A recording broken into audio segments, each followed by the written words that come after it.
Hey, my name is Maya. I'm 25 years old and living in the city with my boyfriend, Kevin. Things have been, a bit of a struggle lately, to be honest. Kevin lost his job a few months back and money's been really tight. We had been staying with my parents for a while to get back on our feet, but, oh man, you know how it is living with parents as an adult. It just starts to weigh on you after a while. You feel like you've lost your independence. Kevin was going stir-crazy, just sitting around the house all day. We both were. So when we saw this suspiciously cheap apartment listing on Craigslist, it seemed too good to be true. But Kevin was desperate to get us out of my parents' place, and I'll admit, I kind of loved the idea of having our own little nest again, you know? A fresh start. Despite the little voice of doubt in the back of my mind, we took it. I should have listened to that voice. It all started out pretty mundane and normal at first. The apartment was nothing fancy, just a basic one-bedroom in an older building on the rougher side of town. But it was clean, the landlord seemed nice enough, and hey, we could actually afford it. Those first few days we were just relieved to be out on our own again. We went to the grocery store, cooked dinners together, binged some shows on Netflix in the evenings. All that simple, blessed normalcy we had been craving. Petty disagreements about leaving dishes in the sink or whose turn it was to take out the trash. I missed those silly arguments when... Ah, shit, I'm getting ahead of myself here. Let me try to explain what happened. The landlord's warning. It was probably around the 4th or 5th night. I woke up sometime after 11 p.m. to use the bathroom. As I was coming out, I heard the most terrifying sound. A woman screaming. No, screaming doesn't even describe it properly. It was this blood-curdling, ripping shriek of pure fear and agony. It made my blood run cold. I shook Kevin awake in a panic. "Did you hear that? Someone's in trouble. We have to call the police." He tried to calm me down, saying it was probably just a TV or something from another apartment. But I knew what I heard. It wasn't normal. Right then, there was frantic knocking at our door. I nearly jumped out of my skin. Kevin motioned for me to stay back as he carefully went over and opened it a crack. It was our landlord, Mr. Kozak. He had this disturbingly casual smile on his face as he said, "No need for alarm, folks. Just a little disagreement between a couple tenants. But it's being taken care of, so no need to call the authorities, okay?" The way he said it with such a total lack of concern was so bizarrely off-putting, almost like he was amused by the whole thing. I shivered despite the warm night. If you're sure, Mr. Kozak," Kevin said uneasily. "We'd still hate to be a bother. We can call if anything else comes up." "Oh, there's no bother at all. But please, if you do happen to see or hear anything unsettling, don't go calling the cops, please. That never ends well for anyone." Mr. Kozak chuckled, as if he'd just told a hilarious joke. "You two seem like such a nice, smart young couple. Why don't you just give me a ring directly if any future unpleasantness arises? I'll get it sorted out." He gave an overconfident wink. Then, without another word, turned and headed back down the dingy hallway, whistling some eerily cheery tune. I have to get us out. The looks Kevin and I exchanged in the wake of that supremely unsettling encounter said it all. We both knew deep down that something was deeply wrong here. With Mr. Kozak, with this whole place. But what choice did we have? We were broke, hadn't even unpacked all our things yet. So we tried our best to just ignore it. Chalk it up to the landlord being some batshit old eccentric and hope things didn't get any weirder. Oh, how I wish I could go back to the naive mindset of those first few nights again, unburdened by the sickening realizations that were still to come. It started with the small things at first, like hearing strange noises in the night, not just screams this time, but occasional muffled thumps and the sounds of people frantically running up and down the halls, always at the most unholy hours between midnight and 4 a.m. Whenever I brought it up to Kevin, he got this glazed, half-asleep look in his eyes and denied hearing anything out of the ordinary. Part of me wondered if he was just trying to reassure me, to cling to some sense of normalcy in our new home. Another part of me knew he heard those noises too, and was just as terrified as I was. Then more, bizarre events started occurring. Strangers would randomly knock at our door at all hours. Just dazed-looking men, reeking of booze or worse, muttering about Mr. Kozak said it would be okay, or this is where I'm supposed to go. We stuck to the cardinal rule of never opening the door to those sketches, but the implications of what they were showing up for made my blood run cold. Kevin and I didn't even want to voice our darkest suspicions out loud. Things come to a head. Despite the escalating weirdness, we both felt so trapped. Neither of us had jobs at that point, and we'd blown what little savings we had on the move and security deposit. Where the hell else could we go? Then came the night that fully shattered any remaining illusions. The night that pushed us past the breaking point. I woke up around 2 a.m. to Kevin tossing and turning, mumbling incoherently in his sleep. I tried to gently shake him awake, growing more frantic as he wouldn't rouse. Finally, his eyes flashed open, wild and unfocused. He looked right through me with zero recognition. Kevin? Babe, what's wrong? You were having a night." That's when I heard it. The unmistakable sound of a young woman crying, sobbing in pure, hopeless despair. It seemed to be coming from the apartment next door. My heart stopped as I realized whatever nightmare had been plaguing Kevin, he likely heard those cries too. Held the same horrific implications I did about what they meant. I wanted so badly to run out there, pound on that door, and demand to know what kind of depraved shit Mr. Kozak was up to in this God's forsaken place. But I'd seen enough crime documentaries to know that's exactly how young women end up dead in abandoned lots. So we just sat there, petrified, listening to those tormented wails that went on forever. Eventually, they trailed off into a deathly silence even more chilling. I knew deep down we couldn't spend another night in this waking nightmare. Not after that. The next morning, we packed up as quickly and quietly as humanly possible.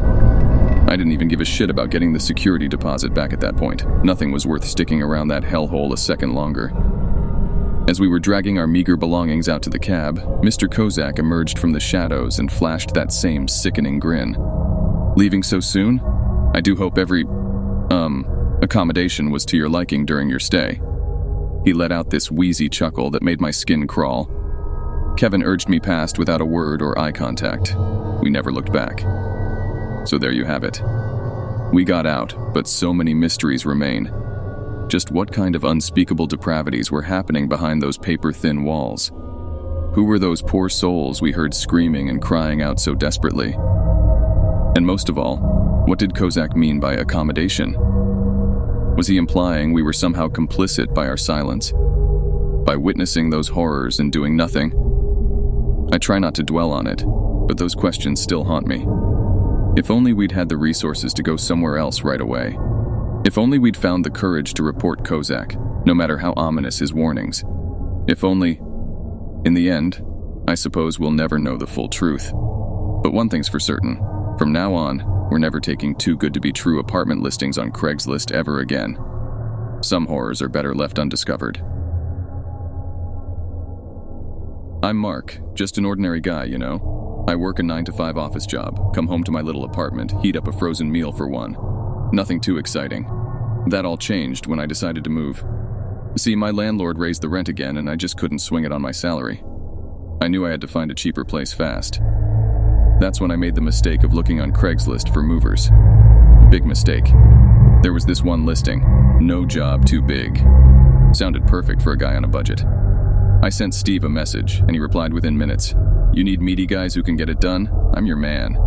Easy as that, I hired him for the next weekend. Saturday morning, bright and early, there's a knock at my door. Steve is this hulking guy over 6 feet tall with huge arms straining against his tight t-shirt. He had a shaved head and these intimidating eyes that seemed to stare right through me. Not the typical mover, but I figured beggars can't be choosers, you know? We started loading up his beat-up truck, making trip after trip up and down the rickety stairs to my third-floor unit. Steve didn't say much, just kind of grunted as he effortlessly lifted and hauled the heavier stuff. To be honest, he kind of made me uncomfortable with the way he'd catch me staring and smirk. But again, I pushed it aside. I was paying next to nothing. What did I expect?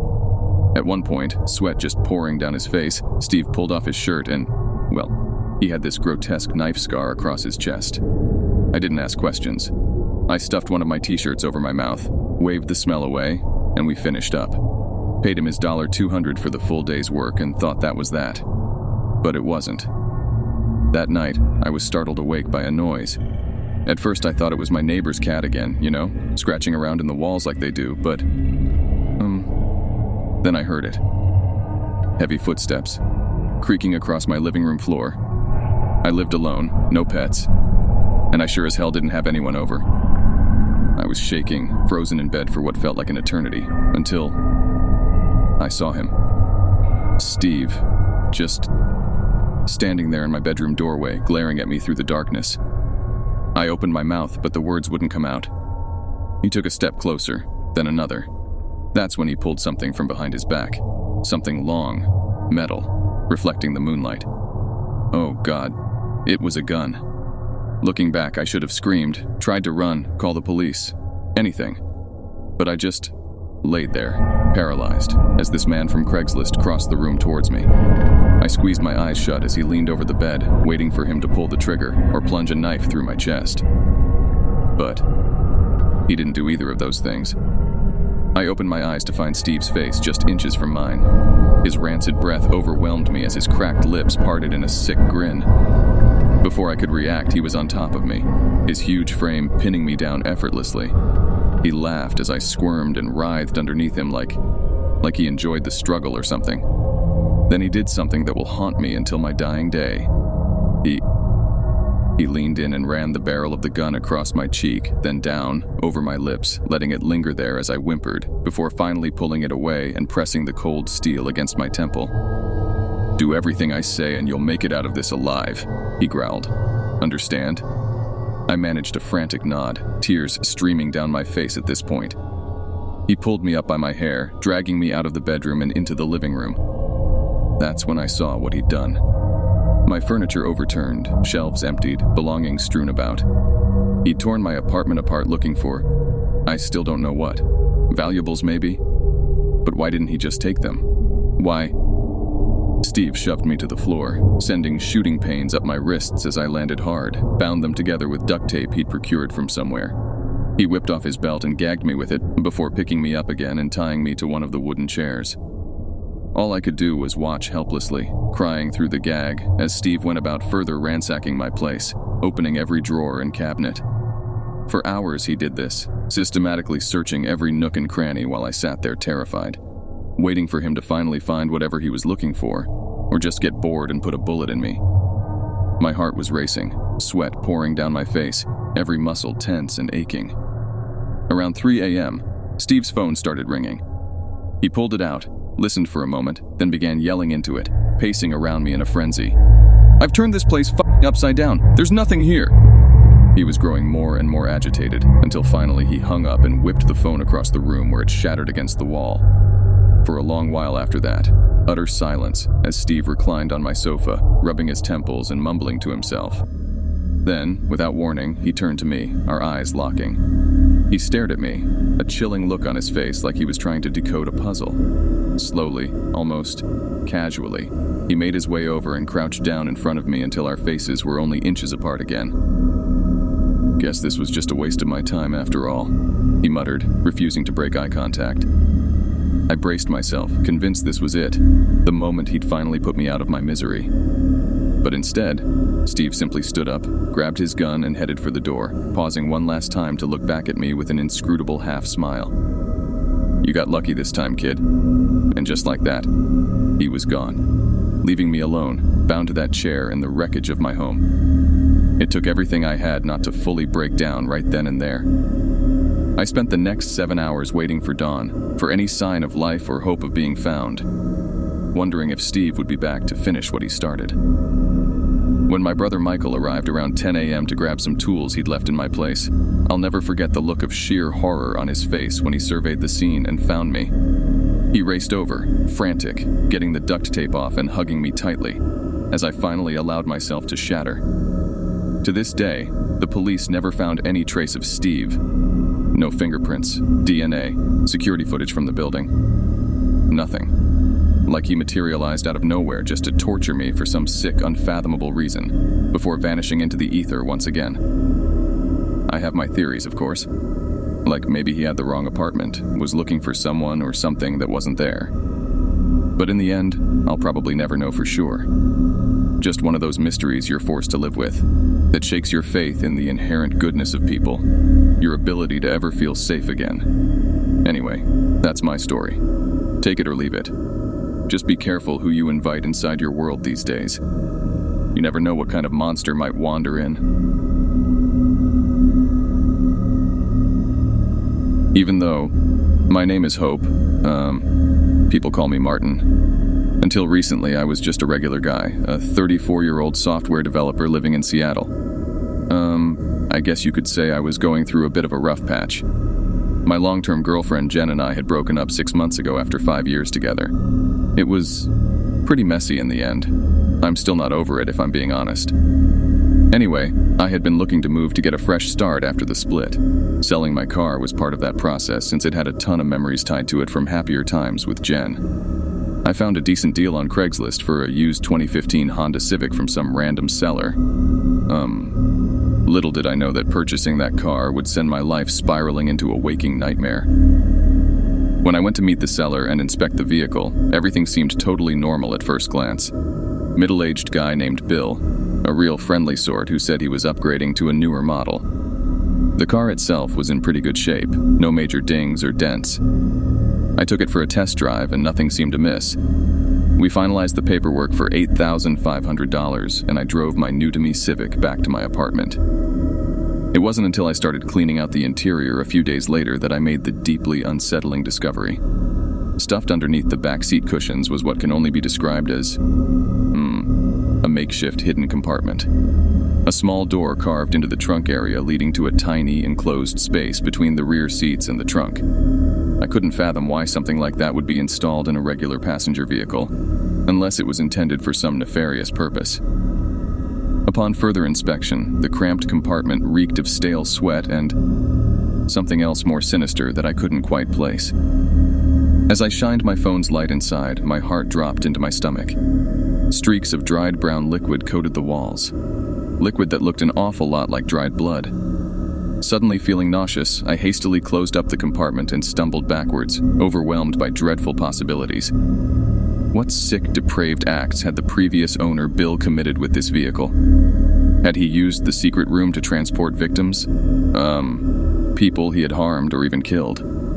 Or was there some other explanation, as inconceivable as that seemed in that moment?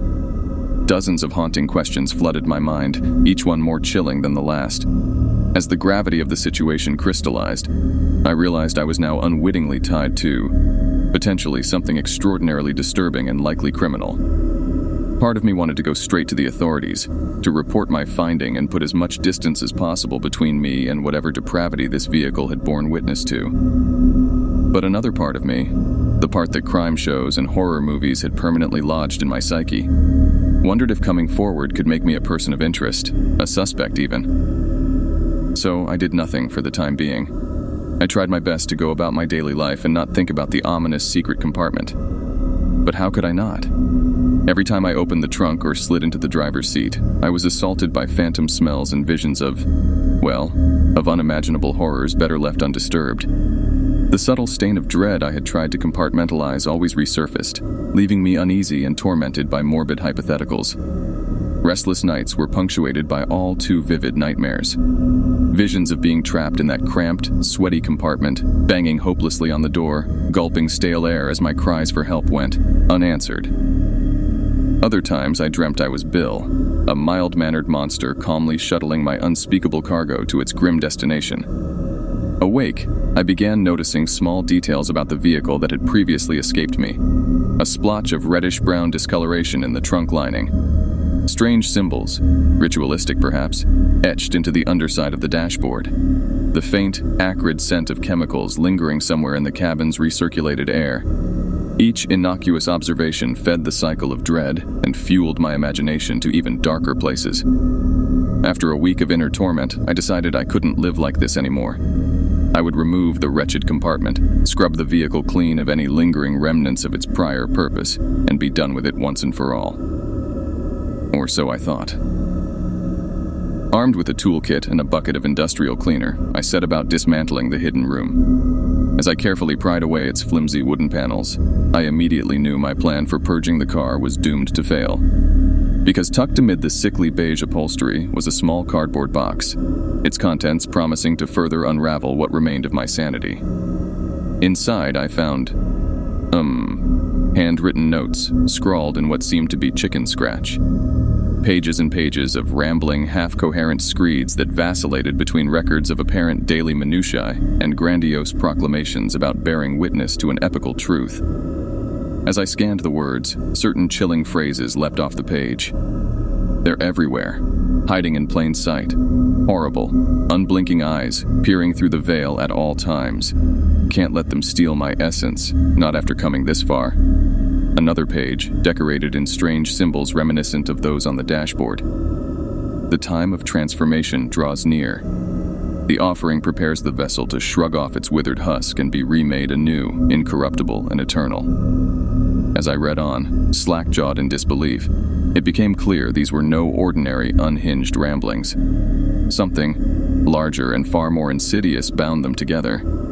As I sit here, clenching those cryptic pages, part of me wants nothing more than to shove them back into the shadows and return to blessed ignorance. To move on from this existential detour and find some semblance of normalcy again, pushing bile-inducing questions of cosmic dread from my mind. But another part, call it sickening curiosity or a deficit of self-preservation, feels inextricably drawn to unraveling this disturbing saga, even if the truth is too horrific to behold. For now, the mysterious compartment sits reopened in the car, almost daring me to keep pulling at its sickening threads, while part of me craves a return to blissful ignorance.